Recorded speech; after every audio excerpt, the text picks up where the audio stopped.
Be me, Megan, 34, Human Resources Director. Been in this role for 3 years, worked my ass off to get here. Finally in a position where I can actually make real change. Not just talk about equality, but engineer it from the ground up. Today's the day I'm implementing my new team restructure. Spent 6 months planning this, getting buy-in from leadership. They trust me because I've never steered them wrong. Little do they know this is going to revolutionize everything. Walking into the office Monday morning with my restructuring plan.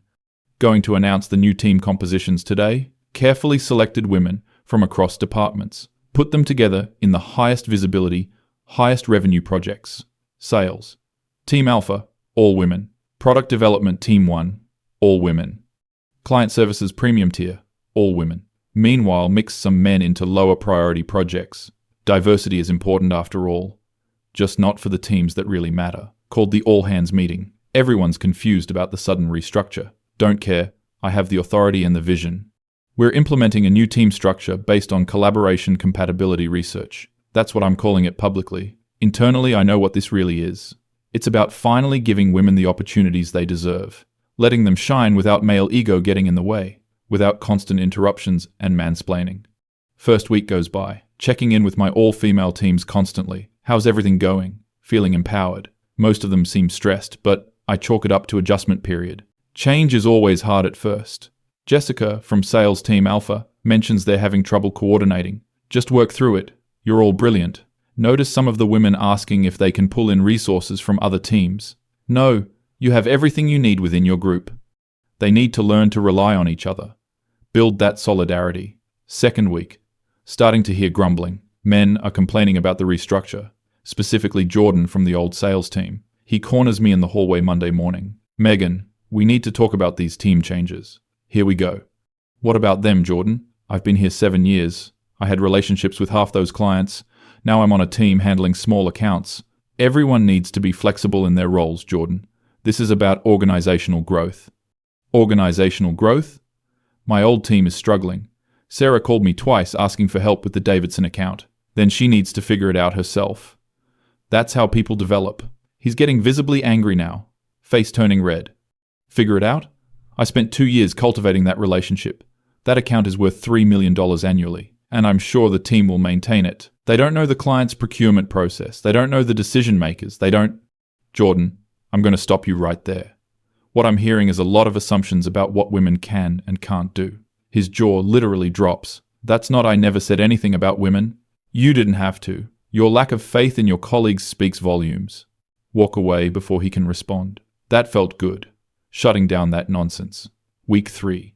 The complaints are getting louder. Now it's not just Jordan. David from Product Development catches me at my desk. Megan, I need 15 minutes of your time. Check my watch like I'm busy. I have a meeting in 20 minutes. This can't wait. The sprint results came in for Team 1. And they completed 23 story points. The previous 6 sprints under the old structure averaged 47. It's been 3 weeks, David. You can't judge productivity over 3 weeks. Yes, actually you can. That's why we measure in 2-week sprints. And it's not just velocity, code quality is down, bug counts are up. He's got printouts. The audacity. Spreading papers on my desk like he's presenting evidence at trial. Look at these metrics. Error rate increased 340%. Customer reported issues up 156%. David, metrics don't tell the whole story. Metrics tell exactly the story. That's literally their purpose. What they don't tell you is the qualitative experience of the team members. The qualitative experience? 3 people have come to me asking when the teams are going back to normal. Then maybe those people aren't adapting well to change. He stares at me like I've grown a second head. Megan, I've worked in tech for 15 years. I know what good teams look like. This isn't it. What I'm hearing, David, is a lot of resistance to a structure that doesn't center male contribution. His face goes from confused to angry in about 2 seconds. Center male contribution? I'm talking about deliverables. I'm talking about our product being broken. I understand you're uncomfortable. Don't do that thing where you make this about my feelings. This is about numbers. Numbers that you're interpreting through a particular lens. The lens of mathematics? The lens of objective reality? This conversation is going nowhere. I appreciate your feedback, David. I'll take it under consideration. Under consideration? We have a release in 6 weeks. Then I'm sure the team will rise to the challenge. He leaves muttering something I pretend not to hear. Week 5. called into a meeting with the vice president of sales. Michael, one of those old school guys who I've had to educate before. He's got a laptop open. Looks grim. Megan, we need to discuss sales team Alpha's performance. Of course. What would you like to know? I'd like to know why their numbers are down 34% compared to last quarter. Okay, that's worse than I expected.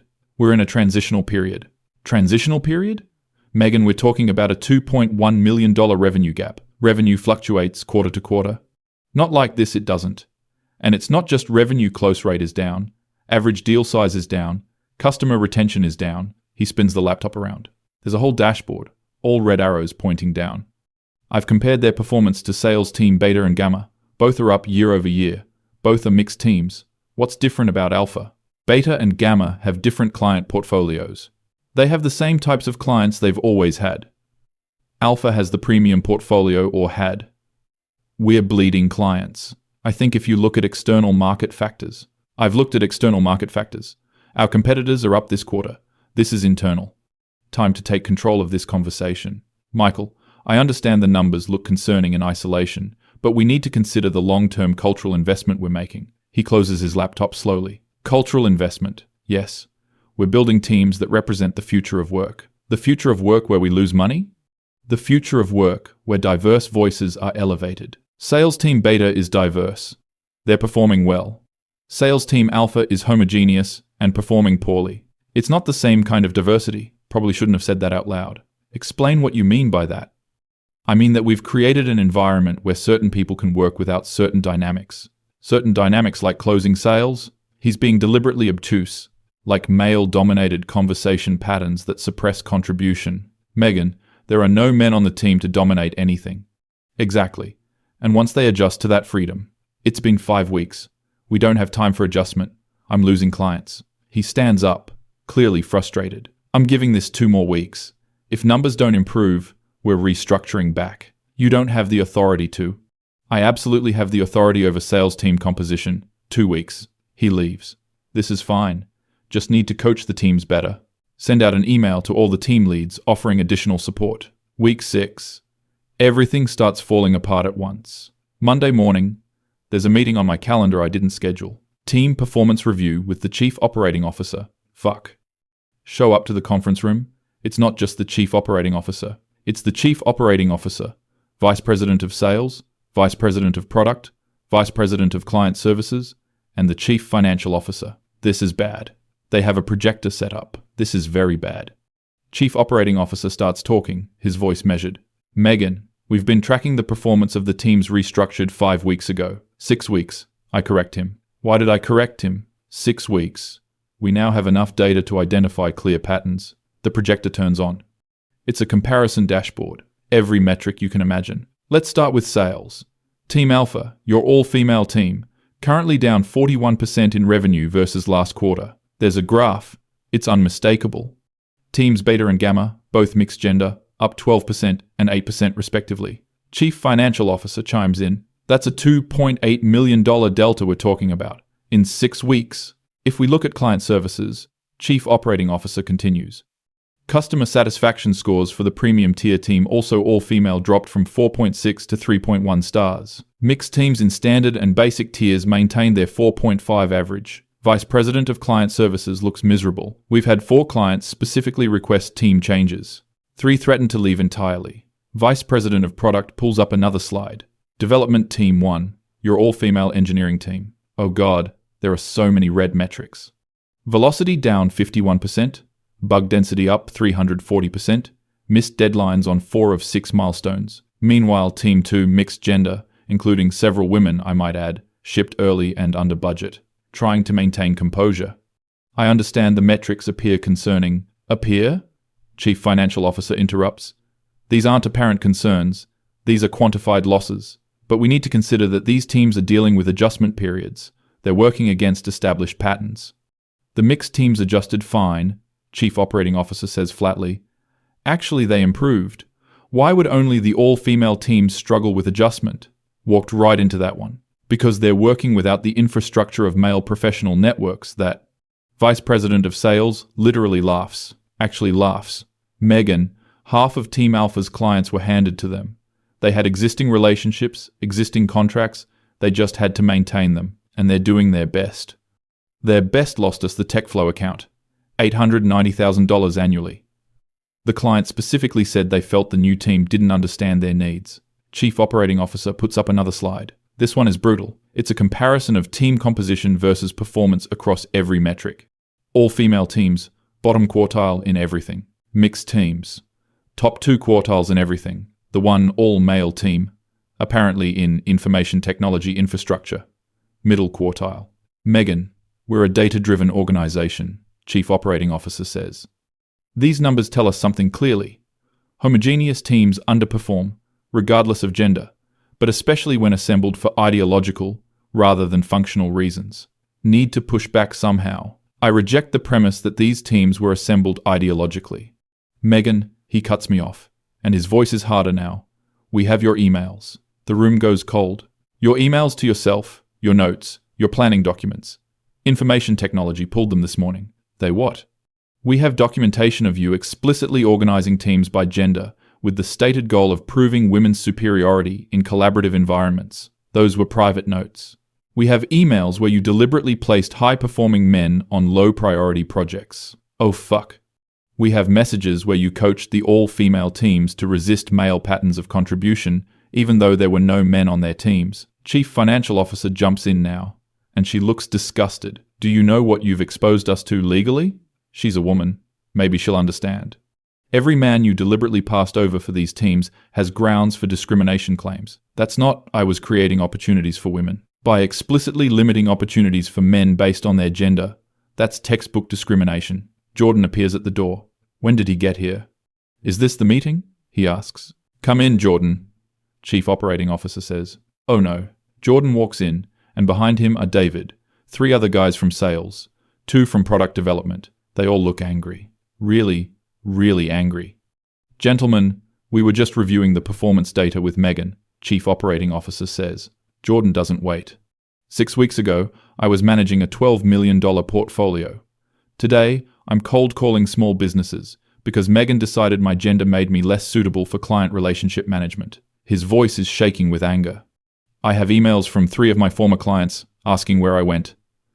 The Davidson account? They're leaving. $2 million. Gone. Jordan, if the team had properly maintained, I start. Don't. He cuts me off. Don't you dare blame them.